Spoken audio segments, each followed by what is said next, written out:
opportunities for growing the state workforce and the opportunities for integrating those in with job creation and expansion of the overall economy. We're going to talk about all those issues right up here today. And the intent of this panel is to supplement the discussion in your background report, just to kind of get us thinking. And once again, I want to remind people that the intent of the report and the intent of this discussion is to help give us a starting point. It's not to give us an ending point. We know that we could pick any 5 of you from this room and put in front, and we'd get different ideas, and they would all be fabulous. So what we're interested in is getting a few things started, and then we're going to turn you over into your small groups in your own rooms to build on these ideas and offer some new ones. But these smart folks up here are going to help us get started. And so with me today are Scott Miller from Circles USA, Alvin Warren from the Kellogg Foundation, Jamie Grandato from Sandoval Economic Alliance, and Devin Lopez from the Mesilla Valley Economic Development Alliance. And I know that many of you were also looking forward to hearing the ever smart and funny Barb Brazil from our Economic Development Department, and unfortunately she had a last-minute scheduling conflict, so isn't able to be with us today. But we will muddle through, I think, on our own. And the first question we're going to talk about is as it relates to what's changing. So I had the privilege of speaking with all of these folks before today's event, and each of them said, you know, we've got big changes up front. And New Mexico needs to be thinking ahead about how to potentially respond to those changes. And so this is one question I'm going to ask of all 4 of you, please, is what do you see as what about our economy is changing and what we should be considering as we're planning for that? And Scott, we're going to start with you. Okay. I think being in the anti-poverty space, my job for the first 25 years was to really help people figure out what are you going to need to do to get into the current job market. And the job market around the country has been fairly stable for the population we're working with. But today, and in New Mexico, I think what we're trying to do is qualify people who are wanting to work, could work, but have a huge impediment because they don't understand where the economy is going. And a lot of us really can't forecast the economy. We don't know how much will automation change our economy. We don't know what regional forces are going to come and pull more jobs out. What's the federal government going to do next? I think all these forces have to be understood more carefully, and we have to be, I think, more diligent about this kind of planning, because anti-poverty work, the work that I do, it's completely dependent on where the economy is going. So I think it's mostly I'm saying I'm not sure a lot of people know where it's going. I do know that it's moving more quickly than ever, and I do know that low-skilled paid jobs are going to eventually vanish at some profound level, which means that everything we can do to clean up our programs so that people have no disincentives to get into the workforce and have every advantage to trying to be part of what is being forecasted so that they can prepare themselves for livable realities. Thank you, Scott. Devin, what would you add to that? What are your thoughts on the next big changes? Well, I don't think anyone of us has a crystal ball. That's the one thing, and that's what makes this so challenging and confusing. I think there's some subject we need to talk about where we're at today. With our revenues down in the state, gas and oil, our biggest industries for revenue, gas and oil and federal spending is significantly down. I think it's exposed us to the fact that we're not as diversified as we wanted to be in terms of industry, and that's something we need to look at. I think we also need to realize that in the state of New Mexico, we're 2 million people, which makes workforce identification and growth very hard to do just by our ruralness alone. Combined with that, we have 30% plus of the working age population is not in the workforce today. We seem to be exporting most of our talent, and we're not investing enough, I think, in economic development overall, which it really adds to the I think the security and job opportunities and upward mobility that could really get over a lot of the social challenges we have today. With that being said, I think there are a lot of opportunities, and we have to build on who we are. There's some changes, I think, in the workforce. Again, I don't have a crystal ball, but I think there's changes in the workforce going on worldwide. Harvard Business Review came out with a study saying that about 20% of the world population is going to be working virtually by 2020. And whether that's as a W-2 employee, whether that's as a freelancer or contractor, I think when we look at where that's going, that adds some real interest, especially to help out our rural areas across the state. But when we think about that as a potential career track, industry growth, where we go with it, we have to change a lot along the way. We're going to have to change how we educate our kids for that new economy. We're going to have to change how we look at infrastructure for that new economy. There's a lot of things we would have to look at if that's the direction we want to go. Challenge is we don't have the crystal ball today. Okay. Well, let's figure out what we think next. Jamie, do you have a thought on some big changes we should be thinking about that are either different or adding on to what we've heard? So fundamentally, I think the changes, rather than letting the changes change us, let's lead the change for us, right? And I know we have challenges. Economic development is about people, money, and infrastructure. And so having some limitations in all three, as a state, as you pointed out, I think is an important consideration when we make decisions about how we spend our resources to grow our economy. Diversification, we'll talk about that a little bit later, is an important topic for us. I believe that this, each one of our communities is well served by having some good economic plans that diversify their own economies, so that when the economy goes up and down, which is, you know, in plain English, that happens all the time, we are not subject to the waves of that. And so from a poverty perspective, it would be nice to have a steady economy, right? If you had that thing constantly going, we wouldn't necessarily have those problems. But what happens is you're also seeing a big change in the middle class, where a lot of middle class families are very much struggling and falling below the poverty line. So that's one of the changes that we're going to have to take into consideration in terms of programs and thinking about how to diversify the economy. The last thing I will say is economic developers. So Davin and I are, and I'm fairly new to it, Davin, you've been at it for a long time, but economic development is only a small piece of this. We focus on recruiting what you call economic-based employers, employers who bring new dollars to the state and grow the economy by net new revenues. However, I talked about people, I talked about money, I talked about infrastructure. If those things are not aligned in each of your communities or my communities, it's going to be very difficult to attract those employers. So I think fundamentally we're going to have to think about more long-term investments, and I know the state has done some good strides towards that on infrastructure. I'm thinking about the southern border, where infrastructure was put in place and it's really blooming at this point, which is very, very encouraging. Exports are way up. So those are the kinds of investments, I think, that we're going to have to think about and be very careful about how we're going to allocate those dollars in the future, because, as we know, revenues are down. Very good. You hang on to that for 1 second, and then Alvin, you get to go last on this one. We'll let you go first on the next one that everybody has to answer. How about that? Either way works fine. Good morning, everybody. It's nice to be with you all. Thanks for coming. I think what I would add to what my fellow panelists have already mentioned is, you know, we face increasing competition from our neighboring states. The New Mexico Jobs Council has done a report that probably all of you have looked at in terms of the number of jobs that we need to add back in just to get to pre-2008 levels. And when they looked at the factors of production gaps to prevent us from getting there, it's not a surprise that having a qualified workforce is at the top of that list. And I think whether it's looking at bringing in economic-based employers here or creating jobs, you know, homegrown jobs here in the state, that workforce is going to be critical. And we know that, you know, there's a focus on of course, what happens in college, what happens in high school, but we also want to make sure that we all are thinking about what happens much earlier in life, particularly what's happening with children when they're born, even before they're born, all the way till particularly the time they're 8 years old.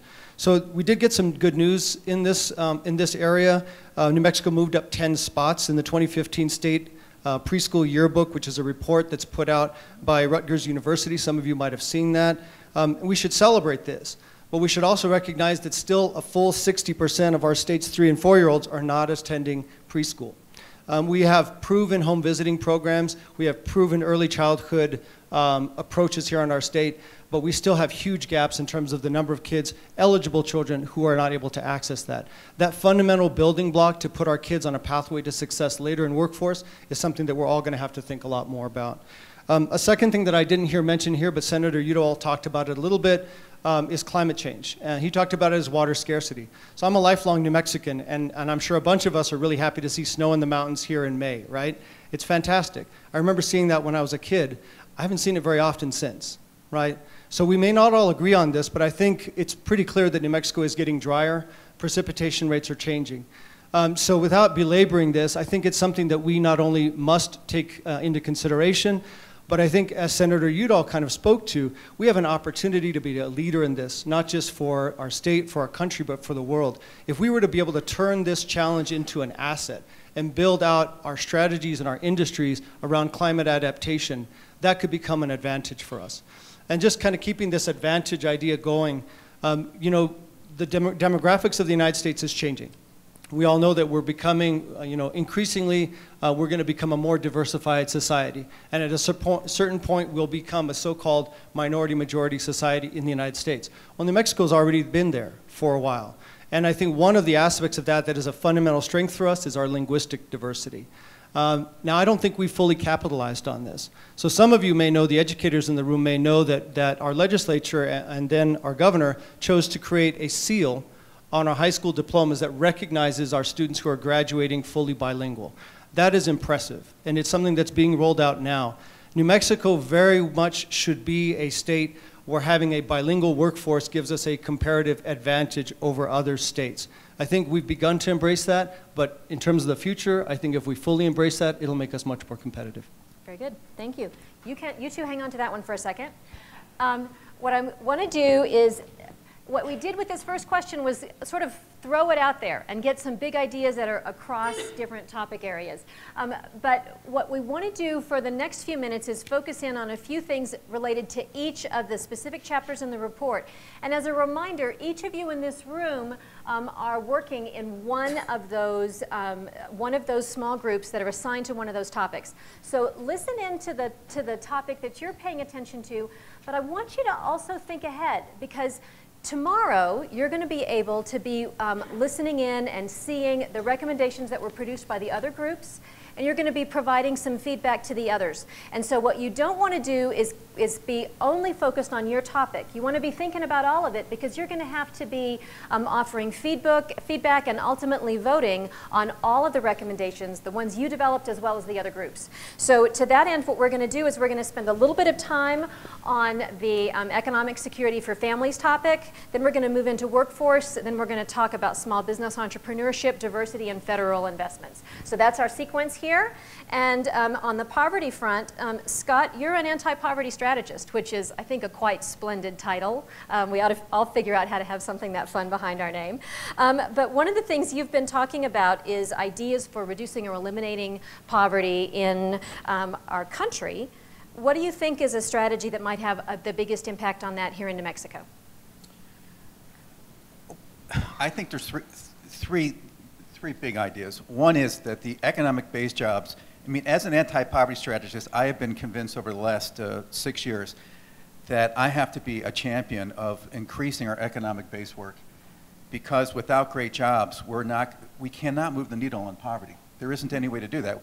And what's happened is that there was a report from one of our chapters in St. Petersburg, Florida, that said that 93% of all the money invested in poverty was downstream managing it, 7% trying to get people out. So when you take a look at the tyranny of the moment that families are already in, and then you put them into a system that is managing poverty 100 miles an hour, it feels busy, it feels like it's exhausting and fulfilling at some level.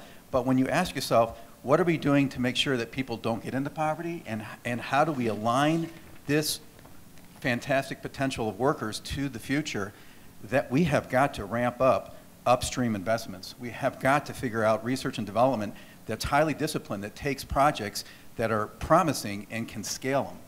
And I think what's across the country a difficulty is, how do you scale a nonprofit program? Mm-hmm. We're at 80 chapters in 23 states, and we're able to create, we did 2 demos here in New Mexico, one in the South Valley, one in North Valley. You know, they both prove that you can put volunteers around families that want to get out of poverty, and everybody wants to do that kind of work and can do it well.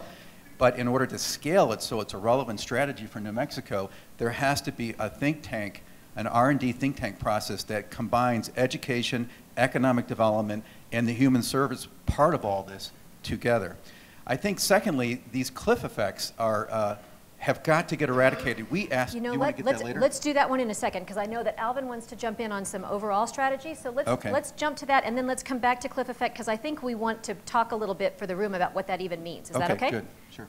So Alvin, you want to jump in on what you think is an important strategy, or potentially most impactful strategy, on lifting more New Mexicans up and out of poverty? Sure.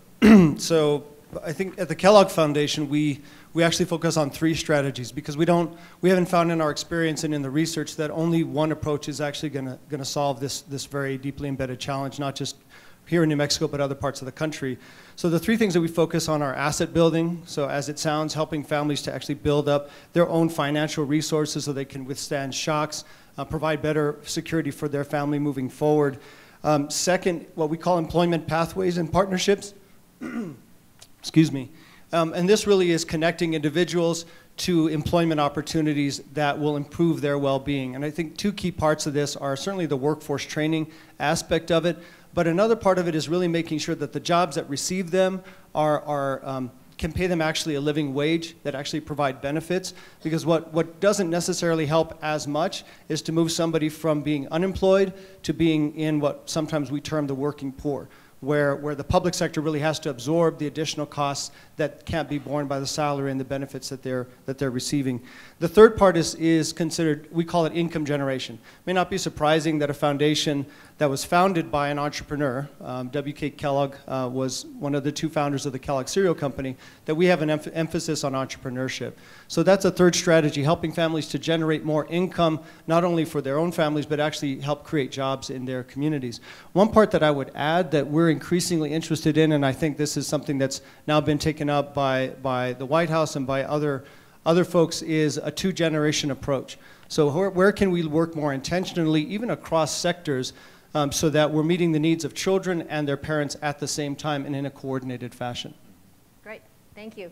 So related to this idea of creating opportunities that help more people be self-sufficient, moved off of safety net programs, we've got some conversation in the background report. We're going to have a little bit of conversation here about cliff effect. But before we do, can I get a show of hands? Before y'all got the background report, how many of you had heard of the cliff effect as a term? Okay, so about 1/3 of the room. The concept here is that the way our benefit programs are structured is that there's a threshold, and people, if they earn a certain amount of money, they can qualify for a government benefit, right?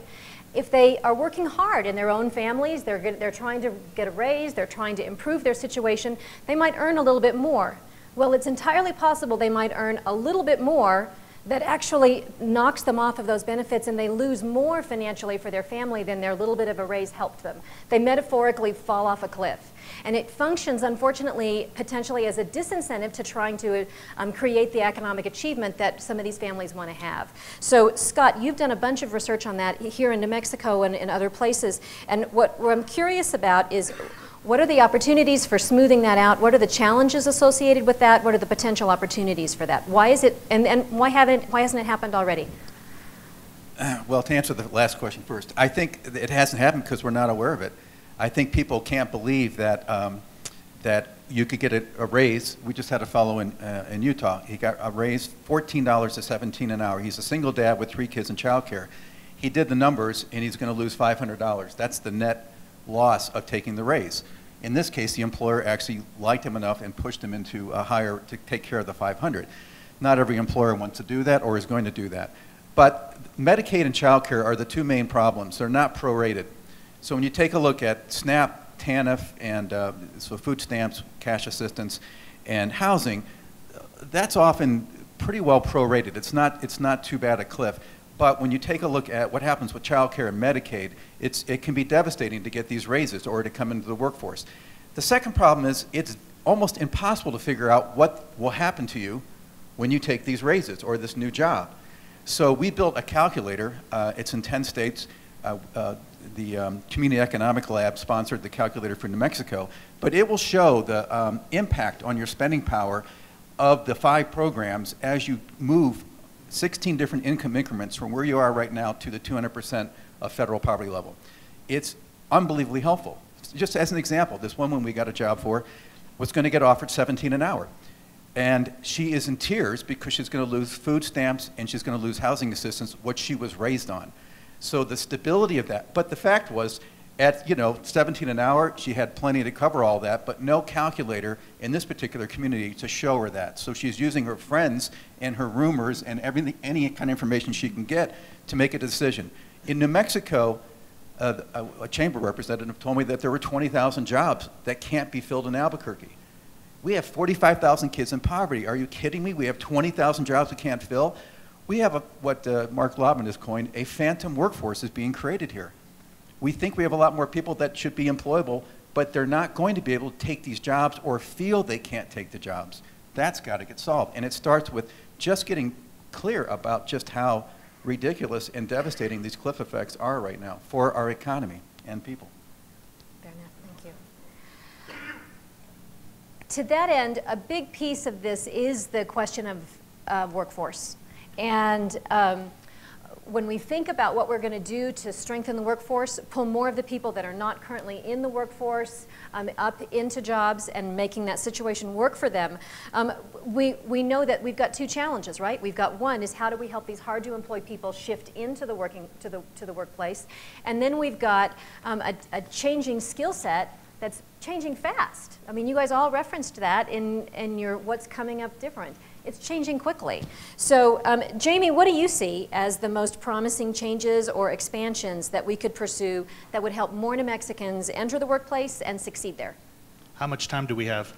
Take a couple of minutes, and then Davin's going to jump in on this one too. So it says that 63% of New Mexicans need a degree or some sort of certificate to attain a job. That's partially what's wrong with this whole picture. Employers need to start thinking about alternative paths for employees to attain jobs. I'll guarantee you, I've been spent 2 years in Intel HR. We hired 14,000 people a year. And as a corporation, that corporation looks at degrees. And it makes sense for certain jobs, but I guarantee you there are positions in those private sector companies or even in government that do not require a degree. They require the right skill. As a result, I'll commend Alvin and the Kellogg Foundation, who started a project a while back called Innovate Educate. We did a study on how to get young people into positions, young people who do not have the credentials or the right resume to make it into a job. How do you make the connection between that employer and that young person? Well, some part of the solution was a skills-based assessment to make these individuals visible from that invisible workforce to the employer, and also ask the employer to be willing to hire in an alternate way rather than promoting degrees. So that's one big thing that's happening, I believe. In Albuquerque, there's a program called Talent ABQ, which is working on that premise. And I believe that's one of the ways to create alternative pathways for young people to find a job, but also for the private sector and the public sector to change their requirements on how they hire and allow skills-based hiring to enter the workforce, not just degreed hiring. So that's one big example, I believe, that New Mexico is actually leading with respect to the city of Albuquerque, but I think that's one method by which, first of all, the employers will find the right talent, and second of all, the talent becomes visible. So what do you think, Davin? Skills-based hiring, talent attraction strategies, what's working where you are, and is there anything different in the border communities that are in your area than what strategies we would use in other parts of the state? Well, I think first let me comment on, I think we need a definition of what hard to employ actually means. Fair enough. So, for example, we've actually down in Doña County, with the help of the community college and the local workforce solutions and the Hispanic Chamber, we actually designed what we called a jobs to career boot camp. Basically, we know we can't get into affecting change at the third grade level. We needed to accommodate the requests and challenges that our employers were facing today. And overwhelmingly, we had heard for 3-4 years that people come in our doors and they're not even ready for the interview. They're not even ready for the application process. They're not ready for these things just to get employed in the first place. The soft skills we all talk about. So we felt maybe there was a connection we could make in terms of teaching soft skills. The employers told us over and over, they may be a great employee. We'll never know because by the time they get to us, usually the application will go in the round bin. It's just not employable from that level, not that they're not employable.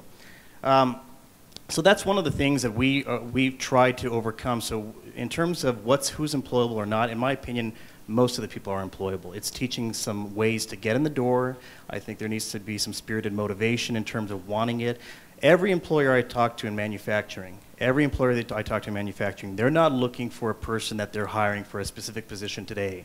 They're looking for that person who's going to be with them 5-10 years that they can promote all the way through and stick with them. That's what they're looking for. So I love the idea when we talk about not just managing poverty, but getting people out of poverty. And I think we need to have greater programs that link people to actually that direction, getting to the workforce. Now, specifically with respect to where I think we're seeing at the border-related economy, one of the challenges we have is when you come in the door, you're going to need to be working on equipment. A lot of the employers tell us that one of the basic things you need to do is have some capacity to do some 8th grade math. And that becomes a challenge in terms of hiring. So where we've lost that ability to train kids on basic math skills, I think, is an issue. It's not high-end skills, it's basic skills that we're failing along the way. Another area that they talk about is, in our area too, is the need for proficient English. And that's a challenge that I know the community college is trying to face right now to help the manufacturing and workforce. And that's not an equitable discussion, it's based on a safety discussion. Okay. So these are some basic skills we're trying to do down in Indiana County to make more people more employable for the manufacturing workforce. Which, the other thing we struggle with is just an education process to young people out there, that there are good careers that are available.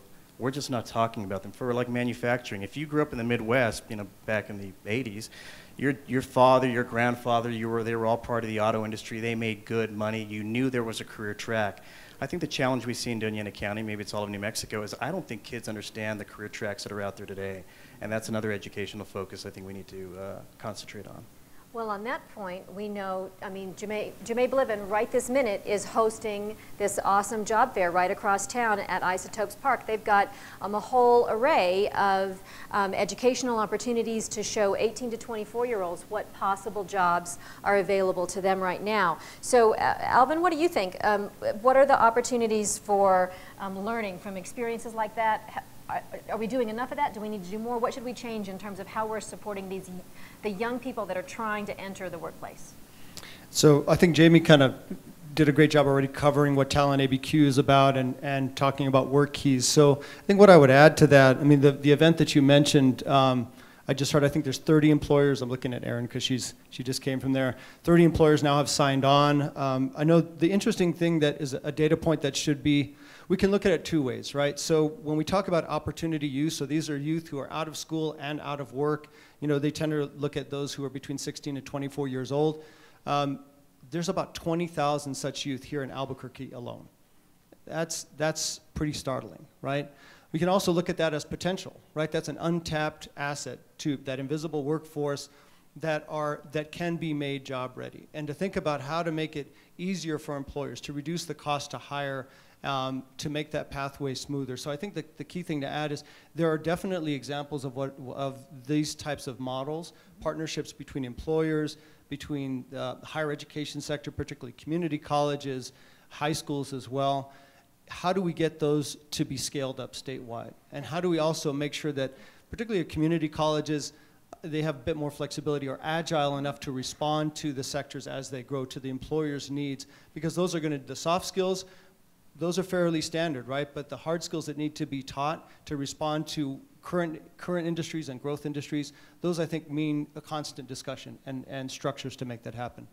The other part though that I want to just kind of come back to is, so as employers become more receptive to this idea of skills-based hiring, right? As more of these jobs become available, the question then becomes, again, what's the quality of the job that these youth, and particularly those who are young parents, are coming into? Is this going to substantially increase their well-being and the well-being of their families? And I think that's where we really, I think, are obligated to think about the kinds of policies and programs that can actually help those who are in the business of creating jobs and attracting business here to increase the quality of the jobs that are offered. And I think some of the things that are positive in this area, Mary Berry had supported the Albuquerque Pay Equality Ordinance, for example, that was passed in 2015, which has now led to over 24 companies offering equal pay to men and women. This is an example of a quality job, to the extent that women are getting paid, an equal salary for the same job means greater benefits for their family. Another thing that's positive that we've been kind of monitoring is the New Mexico Family Friendly Business Award, which is a statewide, totally voluntary process where businesses can sign up, rate themselves in terms of pay and benefits that they offer. and thinking about more ways to be creative and supporting those who are developing jobs, particularly small business owners. You know, what does that look like? Because at the beginning, that may and often does mean an increased upfront cost. But a lot of the research that we've seen means that over time, you're going to actually see a return on that investment in terms of reduced absenteeism, reduced turnover and the cost to hire. And then you also have to think about the increased income that folks are getting and how that turns into consumer spending that then leads to more jobs being created in itself. Fair enough. The last question I was going to ask in the area of workforce relates to contractors and W-2 employees and the differences there. But before we go there, does anybody have on the panel have any feedback that from what you've heard from each other right now? Are there any points of alignment or points of disagreement? Any points where you go, you know, I kind of agree with that, but I think I see it a little bit differently? It's okay if you don't. I'm just checking. I have one thought. Uh-huh. I think that what we're going to have to do next is get the community much more involved in the development of our workforce. The programs that are designed right now can do a lot of things from when they're open and in the way that they're being funded to do. But we keep finding with people that have had the experience of poverty that every family has a different set of challenges that require pretty customized solutions. And if we can bring people that have, I mean, if you were to ask yourself, how would I double my own income in the next year legally? If you just ask that question, right? I mean, we might think get a better job, get 2 jobs, you know, et cetera, but the truth is, it's the quality of our network. So we need to hang around people that earn twice as much. That's going to be the fastest way to do this. If you lost your job today, my guess is almost everyone in the room would be networking with people you already know to get into that next position. So the quality of people's social networks, and there's a lot of research coming out from a number of groups about just how important what they call social capital is. So it's one thing to have the skills that you can get at school and training. It's another to be able to get into the relationships that will open up doors for you. And so to all the baby boomers that are retiring here today and for the next couple of years, right, please consider being a volunteer in some effort to provide that informal support that people are going to need to take advantage of the jobs that we're going to be creating. Fair enough. Then I think I want us to shift. And by the way, we don't have a sign-up sheet to be a volunteer for Scott's types of programs, but we could probably figure that out. So if, in fact, we've got those folks in the room, we'll take your name, I promise, and help you find the place to plug into that. But shifting gears for a second to the issue of small business support, entrepreneurship support, ways that we are supporting the real economic growth that's essential in that area. You know, we mentioned in the pop quiz that, you know, we're 3rd in the nation for cultivating the most adults who become entrepreneurs, but we talked about the challenges for keeping them, right? And we also know that more than 90% of the employers in New Mexico are small businesses. And together, they're employing more than half of the population. So figuring out how we're doing the best we can do to help those entrepreneurs and small businesses really thrive is key, I think, to growing the economy. So Jamie, what's your thought? What do we do to recruit and retain startup entrepreneurs in New Mexico? Go. One important concept is incentives.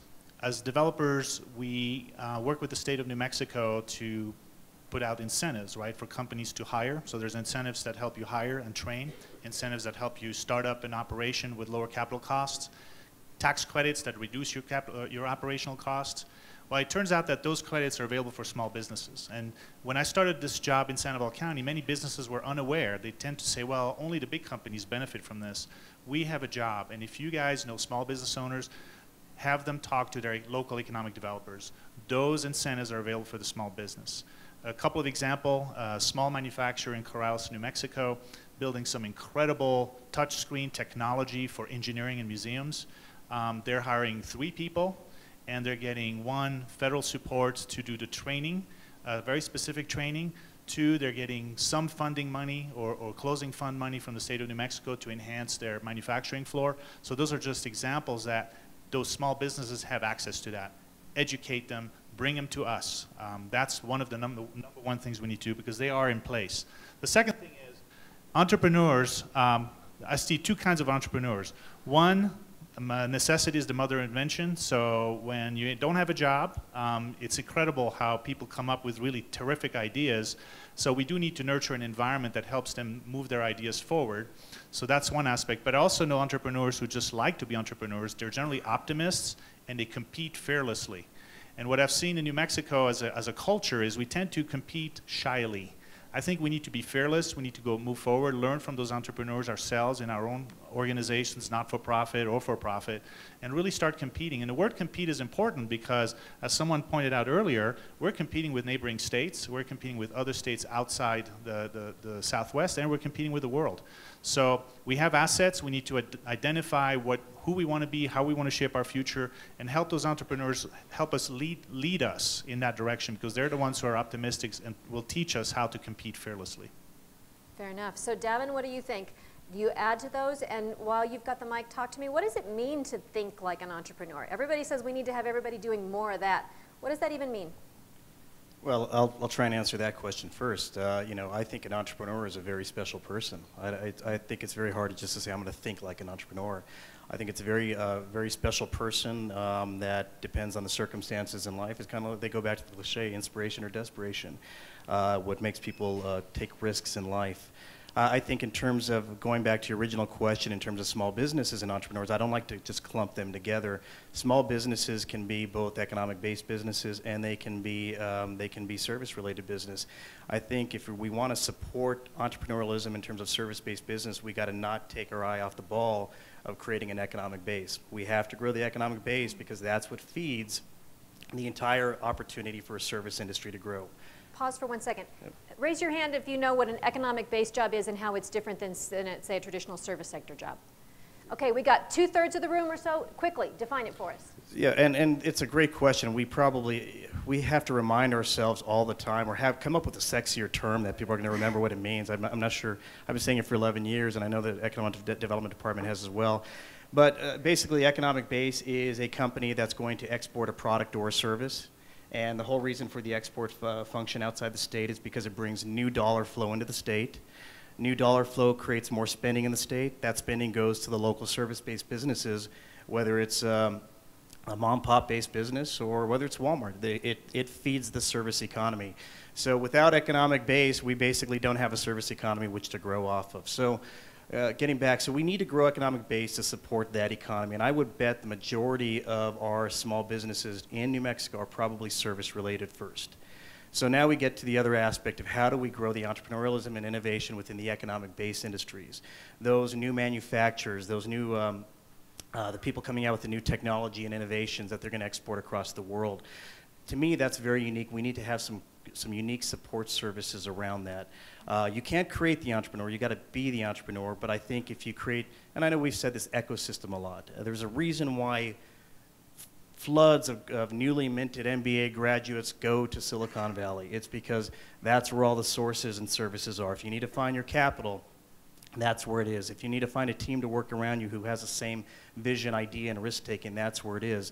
I don't know how we get there, but I think we need to understand that we need to build upon some resources here in New Mexico that's going to support the entrepreneur and also support their ability to grow in terms of not only the consulting, but also the financial lens of what their company may need. And on the matter of the resources and the ways in which we're supporting those folks, when we were doing the interviews to write the background report, we had some people say, we need more and more of that kind of support. And we had other people who said, you know, we've got a lot of it, and we actually, the bigger problem is how to not be duplicating efforts among the existing incubators or startup support institutions or even the EDCs. What do you see? Is it more? Are we duplicating, or is it something else? Well, over the years of being in the recruitment business, I've run across New Mexico started companies all over the country. And in fact, that's what sometimes they say, the only reason I let you New Mexico people in the room was because my business kind of started there. You start asking, well, what happened? And it could have been either they developed a technology through research, or they brought out some research out of the labs, and they took it to Boston or Silicon Valley or wherever it is. And the reason why, it's because that's where the dollars were to support their investment. So the challenge we've seen over the years is without having strong capital to support locally grown technologies, it's going to be exported because venture capitalists love to see their businesses in their backyards. They don't want to travel to go and monitor how their investment is going on. So we need more risk capital, I think, here in the state of New Mexico. And I think if we built on risk capital, it actually helps lure entrepreneurs from other parts of the country or the world to come here, so that we now create that ecosystem of viable, like minds that we need to foster and grow with each other. I'll be very honest, when you put third up there for third in the country, I was shocked when I read that. I think half the room, or at least at my table, was a little shocked. I don't see it as much. I don't see it as much. I think there's a lot more we can do in that area. Fair enough. Thank you.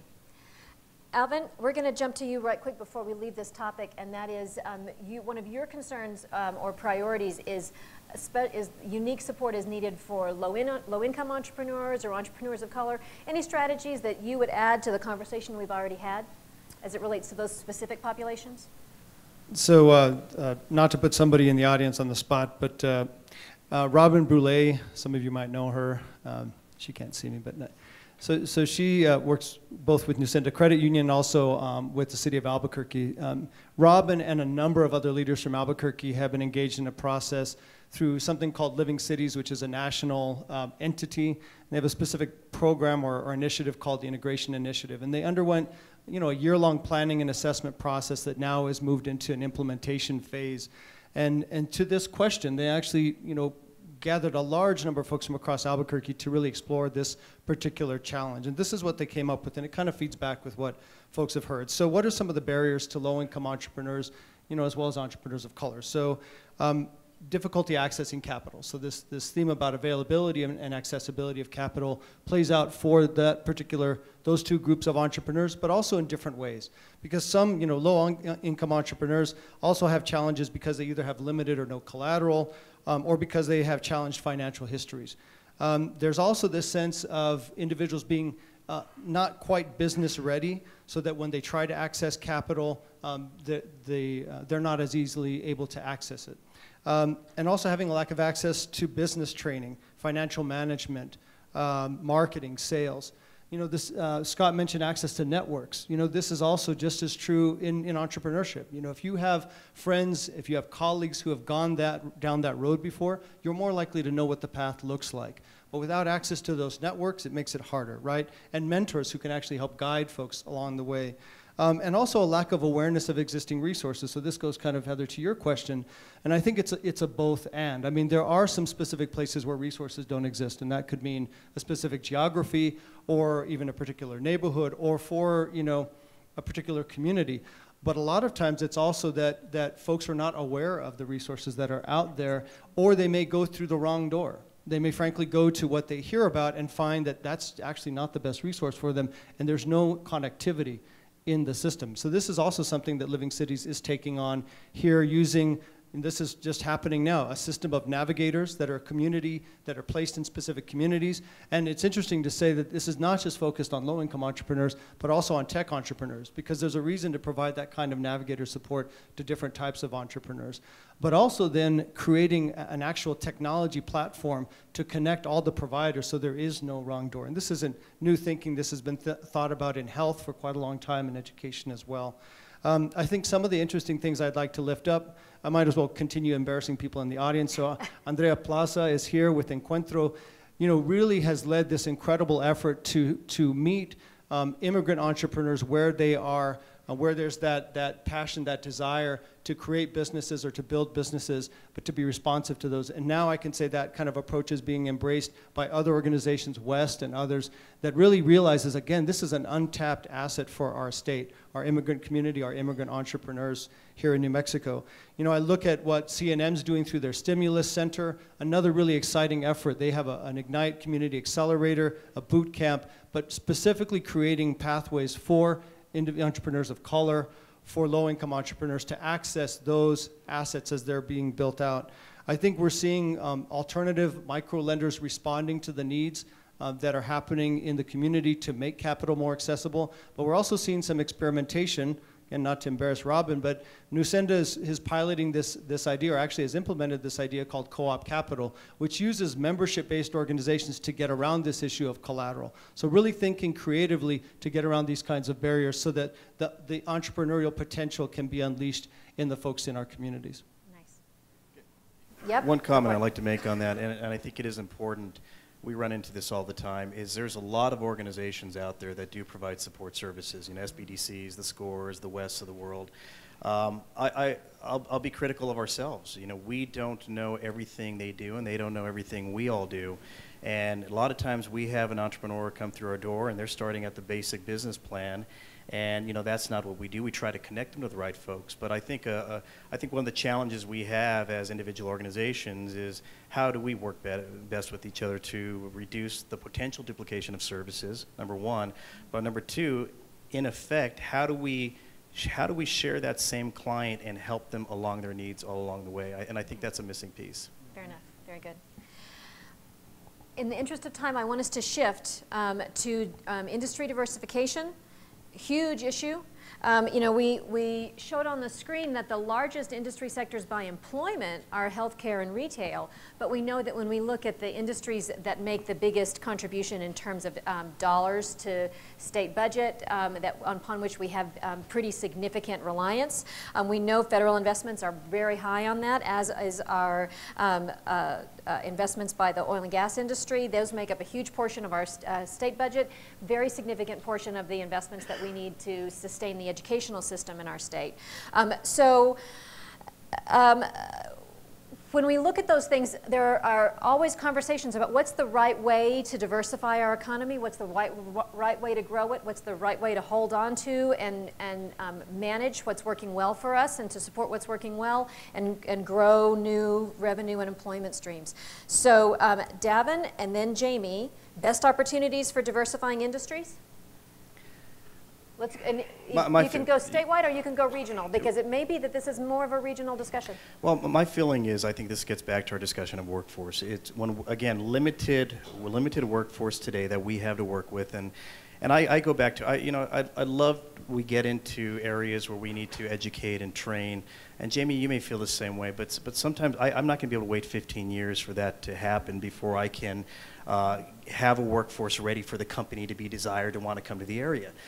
So one of the challenges with diversification I think we have is a lack of workforce, especially towards those higher paying career opportunities that we all want. Let me give you an example. If a company may come to our area and if they want freshly minted engineers, I can sell them on that all day long. But usually that comes with a very small portion of the workforce that they're going to need that has very high-end skills, very particular, that they're not going to find in New Mexico. And the problem is, we all realize that. I think existing businesses realize that they don't all have the workforce readily available. We realize to attract new companies and diversify, we don't have that workforce readily available either. So we need, I think, some programs to really attract talent to New Mexico. Most of our programs that we have in the state are residency-based, but I think it's kind of arbitrary. It says, you know, if you're a resident of 1 year or more, then these incentives can apply to that company. To me, what's the difference between 1 year or 1 day? If a person's coming here 1 day, they're a New Mexican, they're making $100,000 a year, contributing to the economy on a daily basis, isn't that value we should be looking at? And I've had this conversation with many legislators over the years, and you get half the room that says yes, and then half the room that says no. Most of the room that says no are usually focused on the K through 12 education and putting dollars into there. And I'm not saying take it away. I'm saying we need to do more investment and connect the dots as well. I'm a father of an 11-year-old. I say invest in education. But when I see him go off to college and he leaves the state somewhere else as a taxpayer, I'm like, well, was that a good investment? We're sending that talent to California or Texas, wherever it's going to be. Was that a good investment? So I think in terms of getting to diversity, and this is not talking about industries, and we can do that, I think it's really the workforce and having the right workforce, the right skill sets at the right time to grow the companies we want to see grow. Fair enough. Jamie, your thoughts? Overall strategy on diversifying industries? And if you've got strategies that are different than workforce, that's good. If not, then we're going to move on to feds. In short, it assumes also that the education system works properly. I think the higher education system is a business in its own right, and I believe that we have artificially inflated some of the requirements for some of those jobs. I also know when I talk to employers and sometimes really dig, because I have that HR background, and dig into, do you really need that master's in electrical engineering? And I'm saying, because at the bachelor's level, I get X, Y, and Z, or even at the certificate, right? So I think we can also challenge the employers to a certain extent. At the same time, I believe going through a whole education process, my kids, I have 3 kids, right? And one graduated from college, one just graduated from UNM, the other one is in culinary arts at CNM. What is tough for me as a parent is there's 4, 5, 6 years of education going on here, and all I'm seeing is money going out the door. And to a certain extent, I'm like, you know, to really have that degree in linguistics, right, aren't there shortcuts? Why do you have to take all of these other courses for whatever reason? So I think we need to be a lot more nimble in the higher ed space and create certificate opportunities to demonstrate skill sets so that employers can move faster and we can provide the workforce faster. That's part. So we need to accelerate our workforce pipeline as well as importing new talent into New Mexico. Okay, so we're going to talk about federal investment, but before we do, I want to just make a appeal to the room. So what we just heard was that we had a whole conversation about workforce, and then we opened the door to have a whole conversation about diversifying the economy, and once again we had another conversation about workforce. So when we've got the room that's on one side of the hall talking about industry diversification, and the room on the other side of the hall that's talking about workforce development, take a look at your list. See who's in those 2 spaces and see what your opportunities are to collaborate, be thinking about how your recommendations potentially support each other, and how they hopefully don't totally duplicate each other. So be thinking about that in advance. Now, then we're going to go to our last topic, which is the role of the federal dollar in the state economy. And it's huge, right? That's via the national labs, the military bases, the defense spending. It's also thanks to very significant shifts in the way the federal healthcare dollar is changing, not just in New Mexico, but around the country.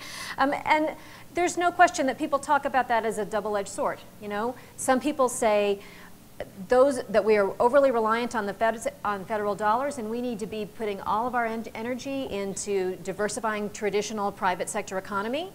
We've got other folks who say, shoot, let's leverage federal resources because they're important and they're an important part of our history, an important part of our heritage. Some folks say it's a little bit of a combination, a little bit of this, a little bit of that. Jamie, what do you think? What's the right balance? I don't think it's a matter of balance, it's a matter of leverage. The other thing that we need to realize is we talk about the federal government as this big amorphous thing.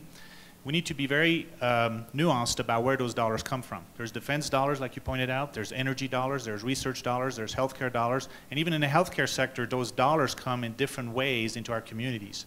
So let me just talk about the last one as a leverage opportunity. So for Sandoval County, in Rio Rancho specifically, we got the 2 newest hospitals of the whole metro area, and we're working with the hospital administrators and the leadership to diversify the healthcare sector. So we kind of selected that sector as an opportunity to leverage those dollars coming in. Well, most of the dollars are Medicaid, Medicare.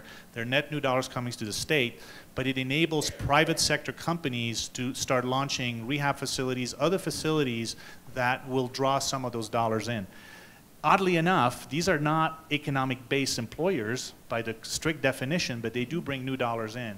So I think what we need to look at federal dollars is, one, be very specific about where those dollars come from, because there's a lot of departments at the federal level where those dollars come from. Second, be very nuanced about how you're going to apply them. And third, think about which industries those dollars affect the most. So healthcare obviously goes in the healthcare sector, and we have a very unique opportunity in Sandoval County to leverage those dollars to do 2 things, to improve the health of our community and at the same time grow jobs. So we have a health collaborative that started out about 1.5 years ago, where the whole community came together with the hospitals, with the public sector, with the elected official, with economic developers, with the chambers, to talk about how to leverage those dollars and grow the healthcare sector using that. So I'm a big fan of leverage, but what we learned in the process is we have to be very specific about where those dollars come from and how we leverage those dollars for what industry. Fair enough. Very good. Then the last thing we're going to talk about is rural and tribal development, and there's a bunch of the topics that we've already addressed that absolutely apply to our rural and tribal communities too. So the real question is, what's different? So Alvin, you have a good expertise in economic development as it relates to tribal communities. Anything that's specific in those areas that's different than what we've already heard? A couple things, I guess, that I would want to mention. One, there's an interesting parallel, I guess, to the discussion about, you know, the role of federal dollars, because tribal governments, and I recognize we have tribal leaders in the audience here and those who've worked in tribal economic development, you know, again, a a very significant presence of federal dollars in tribal communities, and tribes have worked very hard over, particularly the last couple of decades, to try to begin to diversify. And I think some tribes have had greater opportunities and actually made greater progress in diversifying than others. But I just want to make that parallel. The other thing that I think is important for us to acknowledge, and this was mentioned in the preliminary report, but I think we have to recognize that tribes and tribal economic development isn't just benefiting tribal communities themselves. It actually benefits regions in the state and the state as a whole. So one thing a lot of us don't know is that tribes contribute about $66 million to the state. And this is pursuant to the gaming compacts that the tribes and the state have signed. That goes directly into the general fund. It loses its identity and goes out to the state of New Mexico for all the various things that we appropriate money for. The second thing is New Mexico as a whole has experienced a significant growth in lodging and hospitality, in large part because of hotels, golf courses, and other amenities that have been created by tribal communities. You know, it's important to recognize too that a significant number of the employees in tribal enterprises are actually non-natives that come from neighboring communities. I don't have the New Mexico statistics, but nationally, it's about 75% of those who are employed in tribal businesses are non-natives from outside of tribal communities. So I think it's important for us to consider that because we haven't always, as a state, looked at tribal development as a contributor, as a collaborator to our statewide development efforts. And as a result, we haven't necessarily always enacted policy or allocated resources in a way that recognizes that opportunity, that partnership. So I think some of the strategies, I think, Heather, that you mentioned that we should think about is how do we incentivize more businesses to be located on tribal land? So this means better coordinating tribal and state tax incentive programs. It also means, to the point of leverage, how do we better leverage federal and state programs like the New Mexico Enterprise Zone Act, or like the 8A certification federal process, or new market tax credits. I think those are things that, again, some tribes are doing better at than others. Another critical thing for us, this is true in tribal communities. I'm also going to say this is true down Davin, in your part of the state, in Colonias, is a vital need to address just basic infrastructure, running water, electricity, sewer, broadband. You know, if we're going to really take advantage of this idea of remote working, which can be a real solution for rural communities and tribal communities, we have to have that broadband infrastructure out there. So making sure that we as a state are collaborating, leveraging federal resources, tribal resources, private resources to actually address these infrastructure needs is critical. And finally, I think it means taking more of a creative approach to supporting the small business and entrepreneurial sectors in tribal communities. Ben Jones, since I'm now in the practice of embarrassing people in the audience, is sitting here he's with Navajo Technical University and the Church Rock Incubator there, part of a group of Navajo leaders who have created this thing called Change Labs. And it's a conference that brings together potential entrepreneurs, but also brings in talent from Silicon Valley, from other places to say, how do we spur a new and create a new entrepreneurial ecosystem in the Navajo Nation? So those kinds of things, even things like some of you might have read about the Native American Community Academy had a Native hackathon. Did anybody see that in the newspaper? There are some, yeah, I see a few hands. I was almost going to do the Heather, raise your hand if you... You're allowed. You've got the mic, man. These are the exciting things that are happening that I think we can leverage, we can build off on, and realize that, yes, we have the great fortune of having 23 federally recognized tribes in New Mexico that exist as sovereigns, but there is an inextricable link between the tribes and the state and the future of our joint economy.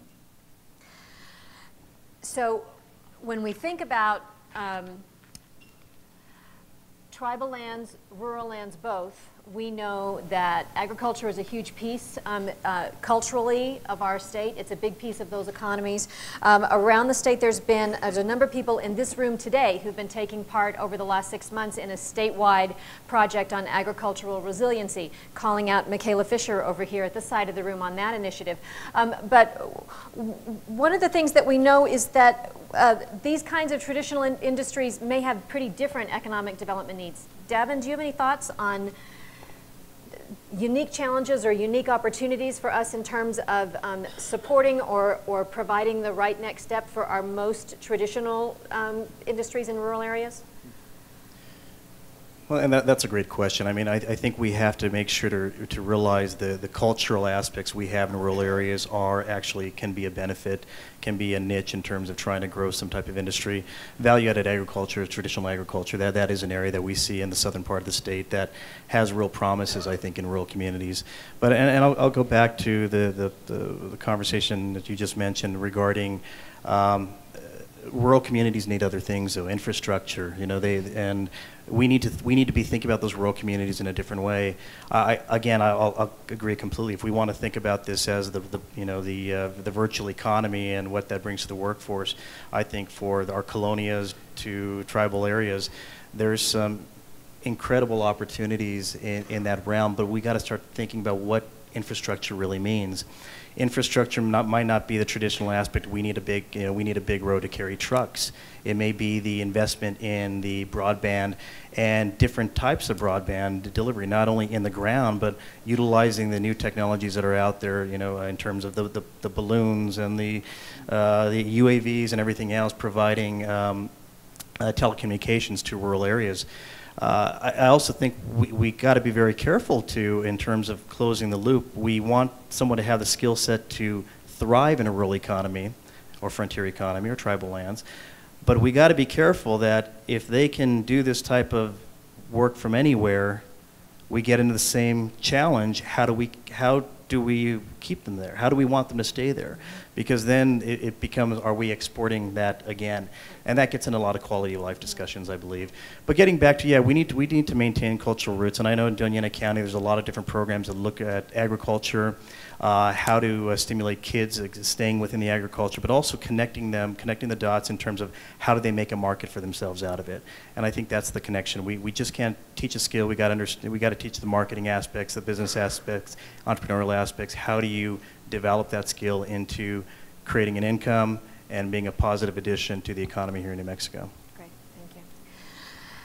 So having said all of that, we're going to give it a wrap, and I'm going to give each of these gentlemen an opportunity to take like 30 seconds and share with this room your one big idea, your one takeaway. But wait. Before I do that, hold on. I made myself a little note.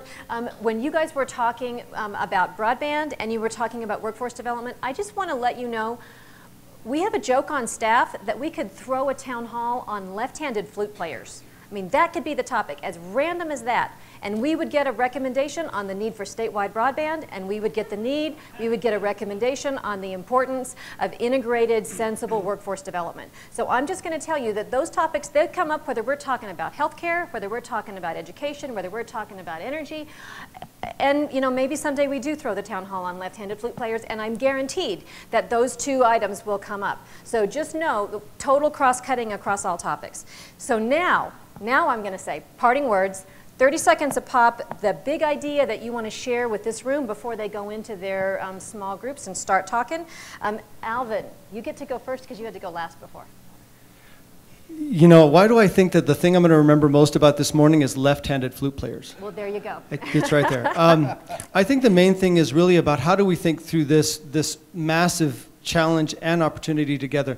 I think for all of us have to be thinking across all realms. It doesn't mean we're going to work in every realm, but we should be thinking about it. Those who are focused on helping, low-income workers or low-income individuals to access employment pathways should also be thinking about economic-based jobs and bringing economic-based businesses here because of our overall state economy. And those who are working in that realm should also be thinking about how do we create quality jobs so that we make sure everybody's well-being is improved. I think we have to think across all realms if we're really going to have success at improving our economy overall. Great, thank you. Jamie, go. This town hall is about economic security and vitality. You will come up with really interesting statewide recommendations. At the end of the day, you're going to implement this at your local levels. Two things you need to do. You need to bring the leadership together of multidisciplines, whether it's be public, private sector, economic developers, chambers, experts on poverty. Bring all of those teams together and build a plan. Otherwise, you're going to fail. And I think ultimately, to create that security for your community, it's going to have to happen at the local level. And hopefully you'll have a lot of recommendations with respect to this town hall that will address how to approach this at the community level, not just at the state and federal level. Great. Scott? Being a lefty, I would come to that town hall. I think that would be great. I have other ideas about that. The impression I get from the morning is that we have a lot of good programs in New Mexico. My sense is that there's a lot of them, and they're small. And if you look at the challenge from the Jobs Council is about 140,000 jobs right over the next decade, of which half would probably naturally occur, but the other half require programming. And so I think we have to invest in just a transformational leadership process in New Mexico, where we find people that want to take a small strategy that's working and scale it up, and then to have the support of an R&D group called Collective Impact in our world these days, but some team that can say, that idea is worth scaling, that's worth scaling, because to get to this double the numbers that we would normally have, all the strategies we've used to date won't work. I mean, they weren't big enough, and they're not going to be big enough. So how do we get really to a tipping points where we get around the corner of this new economy? There's one that you all get to work with in your small groups for sure. How do we get to that? Davin, last word of the day. Well, big idea, that's challenging to come by. You know, here's the thing. I think we need to have greater concentration and emphasis in economic security and what it means to economic development overall.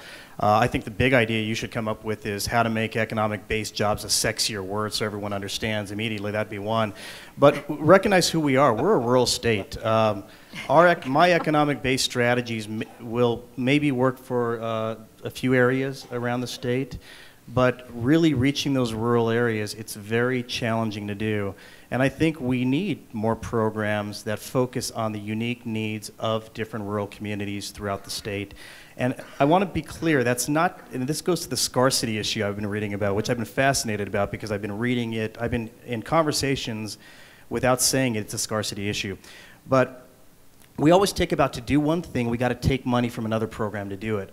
And that's the wrong attitude. If we truly believe that this is critical, then we all need to come together and we need to bring more budget to the concern, not just trade it off from department to department, so we can have more programs that are both economic based but impacting the deepest areas of rural New Mexico.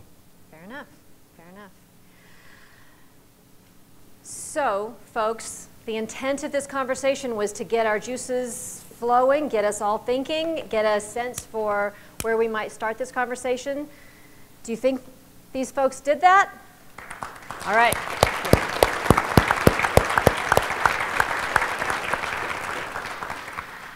I'm going to ask you fellows to sit with me for just a second, and I'm going to just quickly give us a heads up for what's next, and then I'm going to turn things over to my colleague Pamela Blackwell, who's going to give us a quick overview of process, and then we're turning you loose into your small groups.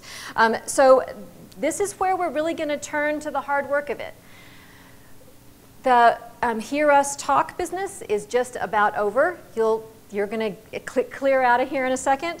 But the thing I want to remind you before we clear out is we all know we have got a million people, a million sources around the country right now telling us that we're a nation divided or that we are a state divided and that we've got big problems and that we're fighting with each other. And I'm going to tell you, when we throw a New Mexico First event, we find every single time that is not true.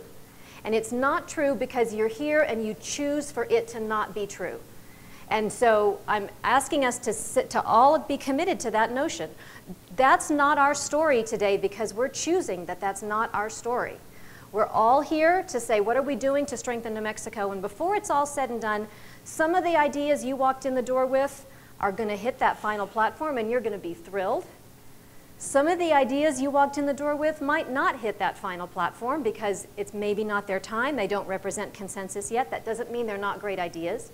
But what matters is that you are finding a batch of ideas that you believe will make a difference and that we can get buy-in from this whole room and move them forward in a very sensible, collaborative way. Collaboration came up with all of these speakers, and that's going to be our big goal.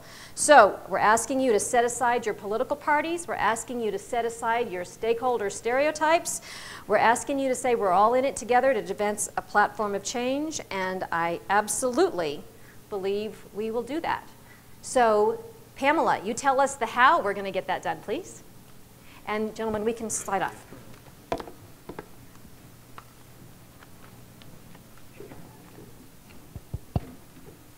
Good morning. My name is Pamela Blackwell, and I am the Economic Policy Director for New Mexico First. Thank you to each and every one of you for being here today. That was a fantastic session that we just had, and I hope that really inspires you as we move forward. So here's kind of the guts of the rules that we're going to go by moving forward here. We are here to develop a platform of potential policy reforms. By the end of tomorrow, we will have 12 specific recommendations. For both days, you will have a chance to provide both general recommendations and also recommendations on specific topics. Each of you are assigned to a group based on your first and second preference you selected when registering. There is a list on your table here that will have a list of your other, your fellow discussion participants. Some of the breakout rooms are larger than others, so the sizes varied a little bit.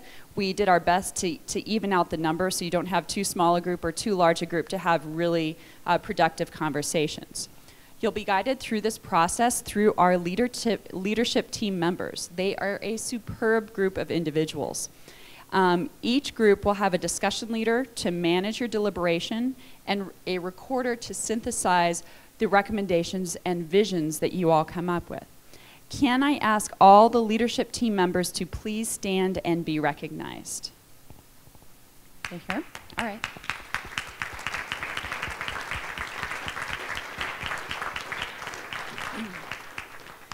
Okay, 3 more minutes before we turn you loose.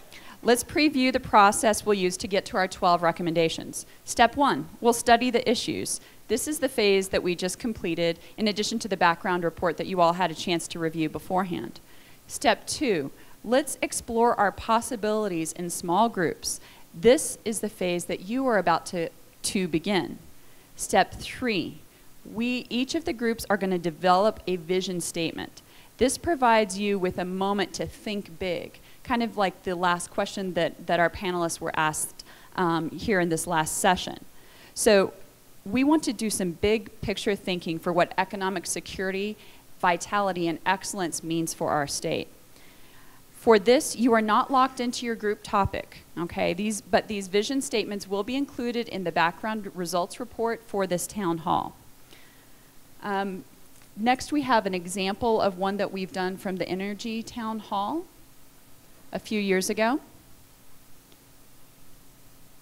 So qualities where we wanted desired conditions for the future. It was aspirational. These are all qualities of a vision statement. And it provides context for the implementation team.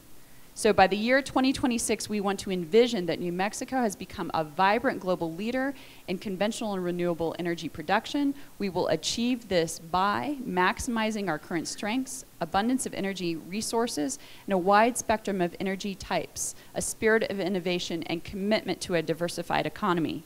That right there actually hits on many of the things we already talked about this morning. All right, step 4. We are going to develop consensus recommendations for both your topic and those and beyond your topic. You'll draft half of those recommendations today and then the other half tomorrow. The town hall's platform will include only these recommendations and will not include the vision statements. Step 5, advance change. This is the really exciting part. This is where you get to take all of this work that you've done today and have an opportunity to make change happen for New Mexico. And that will happen in particular in the next 12 to 18 months. All of you are registered as a participant or an observer. Participants work in the small groups and they draft and refine the platform recommendations.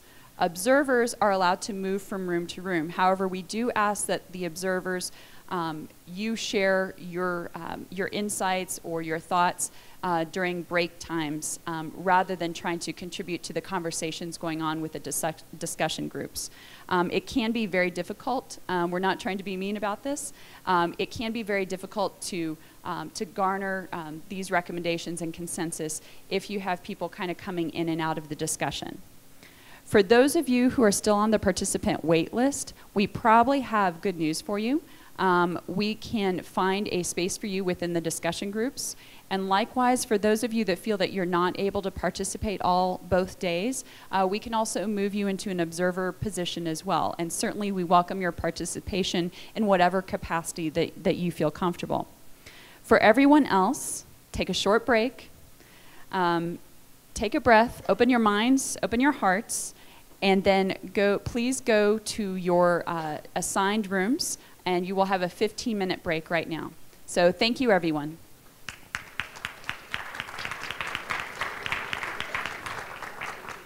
Oh, please place your clickers back in the gift bags in the center of the table.